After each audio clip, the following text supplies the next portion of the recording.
off really negative here, but there's a lot of things I have problems with that are character choices where I have no problem with the writing. I am just angry at the character now for making this choice and trying to understand why they would do this. That's why I blame the writing. Well, no. They're two different things. I'm okay with that. I feel like if anything, that's a sign of a bit better writing because I'm feeling angry at this character, not at the writer. Which character, Matthew?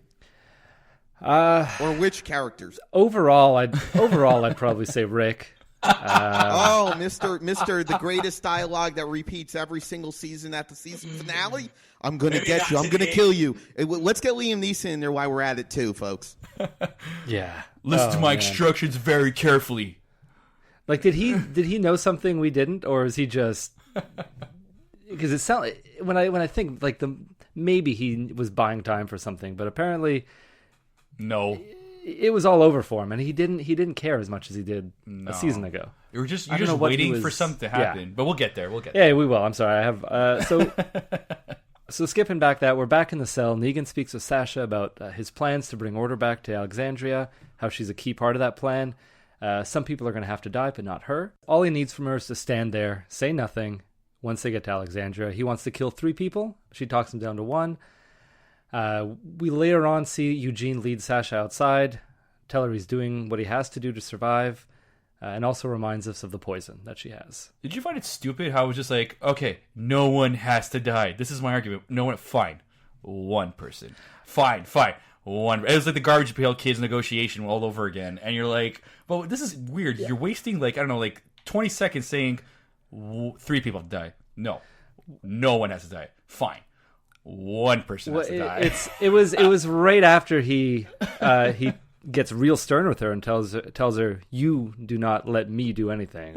You're not calling the shots around here." And then he goes down by 2. Oh God, yeah. And he's the Teflon Don, man. I mean, especially towards the end. I don't mean to jump ahead, but I mean when Pollyanna McIntosh has the gun right there. I mean, this whole season was the Negan, the escape artist on everything. I mean, that's the writing right there, and maybe it's smart to have a villain is that elusive on so many levels. But man, what that conversation in the cell with Sasha, especially with the blueberry pancakes, I wanted them so much afterwards. Oh God, but there's no maple syrup. You have to. I was offended as a Canadian. I'm like, you got to have maple syrup on that. It's ridiculous. I'm just, oh man, where's the maple syrup? You can't have pancakes without maple syrup. Well, maybe that was a part of the torture. Maybe fine. It's like, you get pancakes, but no syrup. Yeah. That's worse than nothing. So I wanted to rush through all this because these are all the little scenes that they intercut with it. But basically now we're at the back of the truck. Sasha's getting into the coffin. Negan says he understands how she must feel. And that he appreciates what she's doing. He also says that she doesn't need to get into the coffin. So it was so theatrical, wasn't it? No, but with the music, I found it strange that with this music they were playing, if you were just tuning in, Negan seems like a pretty decent guy. Yeah, he seems was. Like it actually made me feel like, he's not that bad. He has a point to prove. He has to punish somebody. And I feel bad because I'm constantly taking the side of, the governor or I don't Negan. like it. Why? Well, because it's consistency. I know where I know where they're trying to borderline. Is anybody really a bad guy in this world? Well, Negan is definitely a bad guy. Of course, he's a bad guy. They're still trying to. Why do you have to have these moments? Like, you really don't have to do this. What are you talking about, man? Just stick to your crazy ways. Just do it. You want anarchy to go your way. Just wait a second though. Whoa. Hold on a second here. Okay.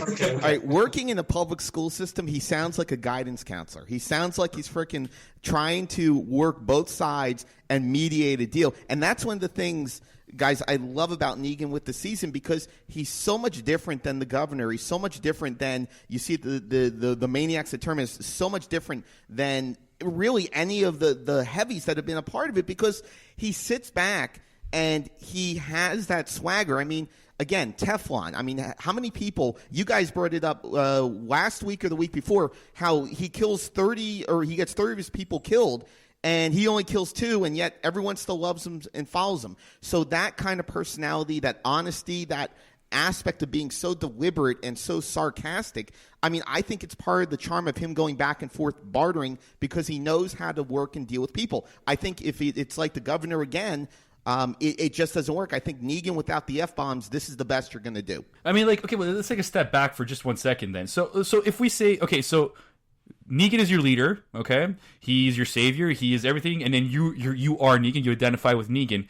Do you agree with the fact that this group of people killed 30 of your friends and then you let them off so they could work for him instead of actually killing them? I don't know. I mean, like, it's as someone who is Negan, I feel like I'd be really reluctant to follow him a little bit. You have nothing else, but I feel like that could be worked against it because I feel like these decisions may be apparent and it may seem to me they're unusual. To me, they're very unusual. Instead of being like I want him to be a tyrant. That's what I want him to be, and I feel like he is. But when he becomes too playful and a bit too annoying, that's where it's just like that's where I felt like it's like, why do you have to say that? Why couldn't you just be like, I don't know, a little less annoying? It's just he's got to lure you in. Sorry, he's got to lure you in a bit. He's got to lure you in, exactly. But he's had the three extremities for approach. And with Daryl, he was just like threw him in a cell. Then Eugene comes along, gives him a great room. Sasha comes in, he gives her pancakes. He's trying out different methods. I see. He's like he's like the Riddler. He's a question mark for everything. Yeah. Like, I don't know. I mean, I don't hate him either. Like, I like the way Jeffrey, but I just find like this. A lot of people like this playfulness. I just wish he'd be a little bit more straightforward because I felt like when he was first talking to Sasha in the scene, I'm like, oh man, he's being stone cold. He's really being like, okay, so this is how, like, he knows what he wants. Like, this is how it's gonna go. He knows what he wants. But then, like, fine, only one person has to die, yeah. And then you don't have to get in that coffin. I mean, come on, good cop, bad cop going on. Well, he here? seemed even a little awkward about it too. Yeah, like, you don't have to get in that thing. Like, he didn't know how to speak to her. It was so theatrical. So theatrical, that coffin. It was so convenient. If they just had her in the car and there was no way she'd be able to take that pill. No. But it makes me wonder, though, what the role of Eugene is going forward into the next season, because you look at the way he's playing this, and even in the final scene when Negan questions him about Sasha's death in the coffin, I give Josh McDermott all the credit in the world. I mean, he didn't even blink. I mean, his stone cold look. I mean, he's matching Negan look for look, and that's not difficult, or that's not easy, as we've seen throughout the season. I think there's a lot more to it, and I think one of the things with the second half of 7 is there's a lot of missing pieces to this puzzle that are all part of what's going to happen next year, all the things behind the scene, which is smart storytelling, but it's long-term smart storytelling, not short-term, which is one of the reasons why I think it bothers us so much, because we always expect all those pieces to be there. But people feel like, but when they're writing, they feel like, oh, we're going to run out of material. We can't go through this part of the character right now. We can't do this because we need material. But it's like, you're always going to come up with material. You don't have the same writers over and over again. I mean, I don't know. Like, you're a show. You're a big production. You could hire whatever you want. You could hire Tarantino if you want. You could hire whoever the hell you want to basically go about this next season.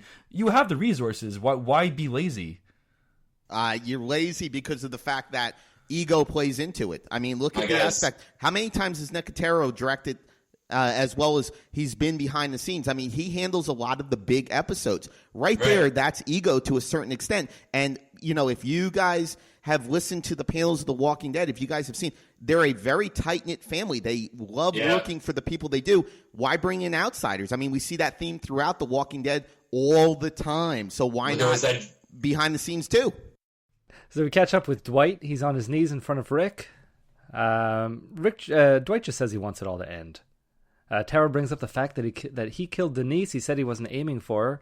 And, yeah. And Daryl jumps to put a knife to his face. I would have thought Daryl would have learned a little bit. Daryl. Just what acting irrationally will do. Acting out of anger, out of acting out of your. If I was Tara, your gut. Yeah. Because even the last episode with him and Maggie, she kind of calmed him down, stopped him from just jumping into something. Yeah, but then I'm surprised if I was Tara, learned anything. Yeah, if I was Tara, like, she bent down to look at him, tell her the name, and when he says that line, I'm sure she just didn't like kick him in the face. I would have so kicked him in the face, like where that wound is. Oh no, she doesn't want to do any dirty work. She's egging Daryl on. She's like, kill him, do it. She's just hanging at the sidelines. God, she's the worst. You don't like her at all? I don't like her at all because she sits there and she eggs on everyone to do it. And for me, the entire time that I've seen her character, For me, I just don't feel a trust in what she does. I know there's a lot of stuff up front, but you guys talked about what's the girl with Chandler Riggs with Carl, one his age. Oh, Enid. Yeah, Jesus. you talk about her possibly being the snitch with it. Something about Tara just doesn't work with me. Maybe it's the way that she's working the system behind the scenes. Maybe it's the aspect of what's going on, her expressions, but just something about her doesn't work with me. So you talk about like within the narrative, or just the way she's portraying it? Within the narrative, and also the performance itself isn't bad, but she seems in the narrative. For me, it feels like she has a secret. Like there's something there that we're not seeing yet, and it's going to come to pass. And when it comes to pass, it's going to be bad because she seems to be pushing the right buttons at the right time, and she's in the right places at all the right times, which is never good. Do you think her time with the governor has like shaped her into who she is now? Just being maybe not necessarily untrustworthy, but wanting to give people the benefit of the doubt.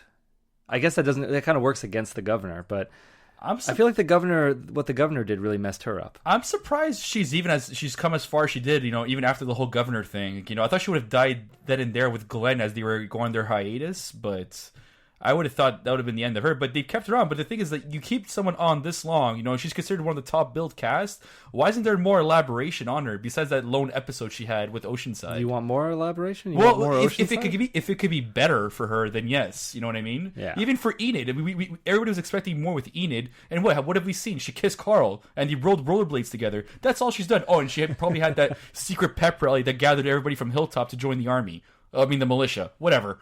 I mean, come on. These are uncredited character traits, and I just don't see it at all. There's a problem here. Yeah. Yeah, you know what, I understand completely, guys, what you're talking about, because when you look at these kind of characters, and especially when it comes for me with Tara, I want to see more. I want to know what's happening. But again, I think we're missing several of the puzzle pieces they're holding over for next season. Probably. Because we're going to see alliances switch next season, no doubt. I think that's a foregone conclusion. But there's certain things that are coming up. Maybe it's just me being insecure after watching all these seasons and losing faith in what I'm seeing. But those doubts are welling up inside me. Yeah, well, I had this episode slightly to thank that they actually gave us something in what we wanted. So we'll see how that goes. But yeah, hopefully we have more to look forward to for next season. But yeah, we'll see. Yeah, We sounded so negative. I know. I always feel like we should end the show right here after I said no. it. But no, it's just it's just like it's Jesus. We're not riding into the sunset yet. So they end up trusting Dwight. We'll get into that. They let him go, which I thought was a pretty risky move. I thought they would have had Jesus what else follow did they him. have to do? Have Jesus follow him. He has nothing else to do. Well, they'd rather have him around. I guess. Anyway, but so they let him go. His plan is to try to slow down the Saviors so they have more time to prepare for them. We see Maggie catching Jesus and Enid up, and she's kind of leading a group. Well, she hasn't decided yet. She still has to figure out if she wants to lead the Hilltop into battle. We also see Carol. She's leading a group of the Kingdom people around. So we know it's all building up to something. Enter the garbage people. Yes. Rolling in a convoy of garbage trucks. And they seem to have lost all semblance of their humanity. Like, I don't understand. It's been a few years, but now they're asking Michonne if Rick is hers. I love that line. Oh my God! And that look that goes with it. Yeah, but guys, I'll lay with him after. You yes. care? And Rick is just there, like, oh, this is nice. I'm having two women. You got a tiny boner going on there. Like, I've never seen that expression. On Rick. You know what? But honestly, unless this is one of the questions that are going to be answered like next season, as you would claim, Jay. But like, what was the point of that line? Is it purely for comic relief, or like, is it something about their culture, or is it like, I don't know? What was the point of saying something like that? What was the point of having her character say what that? Culture though? Where are they from? They're from the garbage. They have garbage culture. The dumpster culture. The dumpster culture. That's a good way to put it. I like that. Yeah. If I want to see flashbacks of somebody, I want to see what they were like before the apocalypse. Their founding father is Oscar the Grouch from Sesame Street. Like, I'm convinced. But anyways, she's an hermaphrodite Spock, basically. And that haircut just... You love those bangs. Just admit it, David. I'm going to get some tomorrow. I have an appointment. You're getting Jadis tattooed on you. Jadis tattoo. Guys, if I may jump in for a second... Yeah. I think that line, someone today was talking with me about who the next bad is after Negan. And they said that the aspect of the garbage pail kids, the garbage pail people, they're the next bad after Negan, or what's going to play into next season, because you look at her dominance, and I think that line of really kind of betting